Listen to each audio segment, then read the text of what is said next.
Welcome back to my channel. இன்னைக்கு நம்ம என்ன பார்க்க போறோம்னா பொட்டேட்டோ பன்னீர் பால்ஸ் தான் பார்க்க போறோம். இதுக்கு நான் பொட்டேட்டோ வந்து பாயில் பண்ணி வச்சிருக்கேன். ஒரு கேரட் வந்து பாயில் பண்ணி வச்சிருக்கேன். ஒரு கப் பன்னீர் எடுத்து வச்சிருக்கேன்.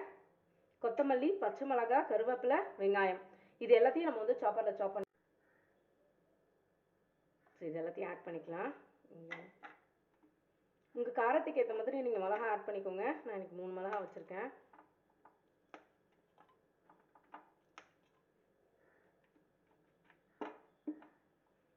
கொஞ்சமாக ஆட் பண்ணிக்கலாம்.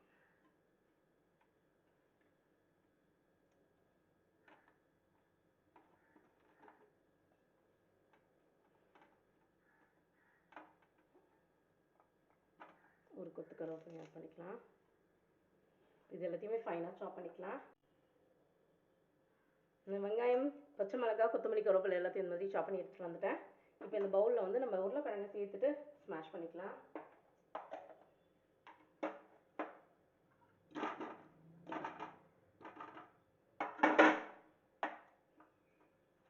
நல்லா பசஞ்சுக்கோங்க. நான் உருளைக்கிழங்கு நல்லா ஸ்மாஷ் பண்ணிட்டேன். இப்போ கேரட் ஆட் பண்ணிடலாம். இது ரெண்டுத்தையுமே இப்போ நல்லா பசஞ்சு எடுத்துக்கலாம். இப்போ கேரட்டையும் நல்லா சேர்த்து பசஞ்சிட்டேன். இப்போ இது கூட பன்னீர் ஆட் பண்ணிக்கலாம்.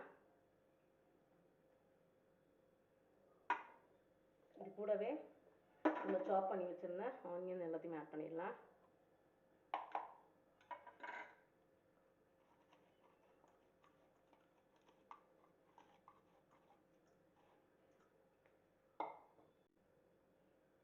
நான் உருளைக்கிழங்கு கேரட் வேக வைக்கும் போது உப்பு சேர்க்கல. இப்போ உங்கள் டேஸ்ட்டுக்கு ஏற்ற மாதிரி உப்பு சேர்த்துக்கோங்க.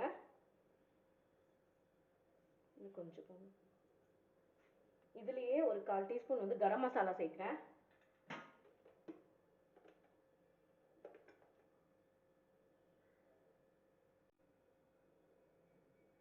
இப்போ இதில் 2 ஸ்பூன் உடச்சக்கடலை பவுடர் ஆட் பண்ணுறேன். இது ஒரு பைண்டிங்காக தான்.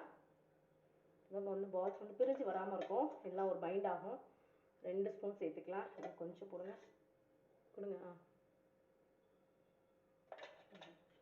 இப்போ இது எல்லாத்தையும் ஒன்றா மிக்ஸ் பண்ணிக்கலாம், பசஞ்சிக்கலாம்.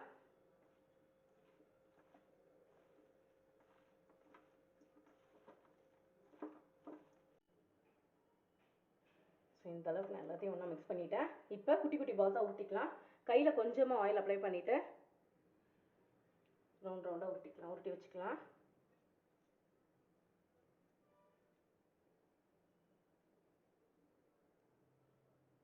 ஸோ உங்களுக்கு எந்த அளவுக்கு வேணுமோ அந்த அளவுக்கு அந்த ஷேப் உருட்டி வச்சுக்கோங்க.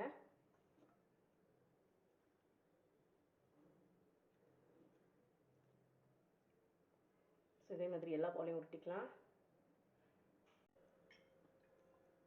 இந்த பால்ஸை பொரிச்சு எடுக்கிறதுக்காக எண்ணெய் ஊற்றிக்கலாம்.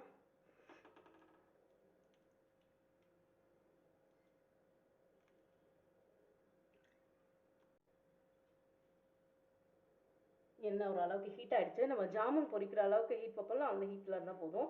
இப்போ ஒரு பால்ஸாக போட்டு பொரிச்சு எடுத்துடலாம்.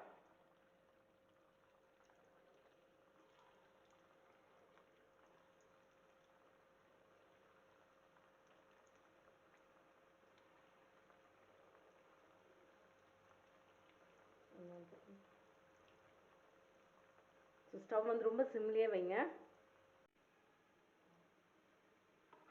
ஸோ நல்லா ஃப்ரை ஆகிட்டுருக்கு. இன்னும் கொஞ்சம் கோல்டன் ப்ரௌன் வந்ததும் எடுத்துடலாம். பால்ஸ் நல்லா ஃப்ரை ஆகிடுச்சு. இப்போ இந்த ஸ்டேஜில் எடுத்துடலாம்.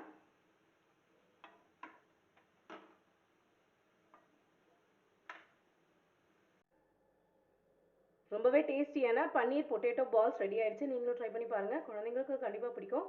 ஈவினிங் டீ டைம் ஸ்நாக்காக கொடுத்தீங்கன்னா ரொம்பவே லைக் பண்ணி சாப்பிடுவாங்க. நான் இன்னைக்கு கெச்சப்போட சர்வ் பண்ணுறேன். நீங்கள் மயோனைஸ் கூட கொடுத்தாலும் ரொம்பவே நல்லாயிருக்கும். வெளியில் வந்து நல்லா கிறிஸ்பியாக உள்ள சாஃப்டாக இருக்கும். கண்டிப்பாக குழந்தைங்க ரொம்ப லைக் பண்ணி சாப்பிடுவாங்க. இந்த வீடியோ பிடிச்சிருந்தா லைக் பண்ணுங்கள், ஷேர் பண்ணுங்கள், சப்ஸ்கிரைப் பண்ணுங்கள். தேங்க்யூ.